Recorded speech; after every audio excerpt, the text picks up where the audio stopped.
একটা পুতুল কিভাবে খেলনার বাক্স ছাড়িয়ে হয়ে উঠল গোটা সংস্কৃতির অংশ, কিভাবে গোলাপি রং পরিণত হলো গ্লোবাল ট্রেন্ডে। বারবির গল্পটা এমনই। ফ্যাশন, সিনেমা আর পপ কালচারের অন্যতম বড় আইকন হয়ে উঠেছে বারবি। আর সেই উন্মাদনার মাঝেই এবার নিজের স্বপ্নের বাড়ি নিয়ে লন্ডনে হাজির বারবি। 1959 সালে জন্ম বারবির। মাত্র 3 বছর পর 1962 সালে এসে পায় নিজের প্রথম ড্রিম হাউস, অর্থাৎ স্বপ্নের বাড়ি। তখন ছিল এমন এক সময় যখন যুক্তরাজ্য ও যুক্তরাষ্ট্রে অনেক নারী সহজে নিজের নামে বাড়ির ঋণ পর্যন্ত নিতে পারতেন না। বারবি তখন একজন নারীকে নিজের ঘর করার, নিজের সিদ্ধান্ত নেয়ার সাহস জুগিয়েছিল। এরপর কেটে গেছে 6 দশকেরও বেশি সময়। প্রজন্ম বদলেছে বারবির পোশাক, পেশা আর পরিচয়।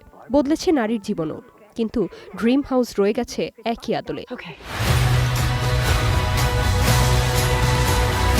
2023 সালে মুক্তি পাওয়া বারবি সিনেমা যেন আবারও ফিরিয়ে আনে সেই উন্মাদনা।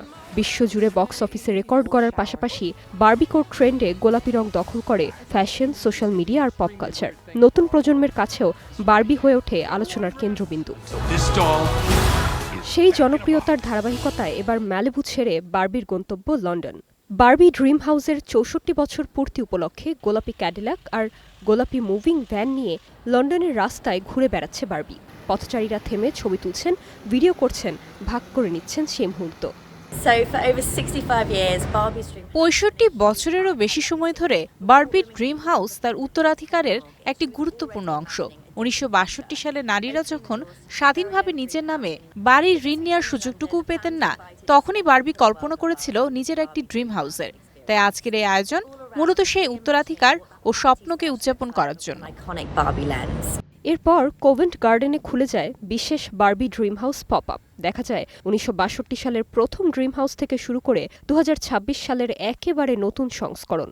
রয়েছে বছরের পর বছর ধরে বদলে যাওয়া ড্রিম হাউসের ইতিহাস আর দর্শনার্থীদের জন্য ড্রিম হাউস কনসালটেশনে অংশ নিয়ে নিজের স্বপ্নের বাড়ি কল্পনা করার সুযোগ।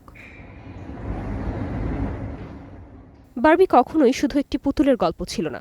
হয়তো সে কারণেই 64 বছর পরও ছোটদের খেলনা থেকে বড়দের নস্টালজিয়া সবকিছুর মাঝেই সমানভাবে জায়গা করে নিয়েছে বারবি। আর লন্ডনের এই গোলাপি আয়োজন যেন সে কথাই আবারও মনে করিয়ে দিল। Nirjona Nusrat, star entertainment.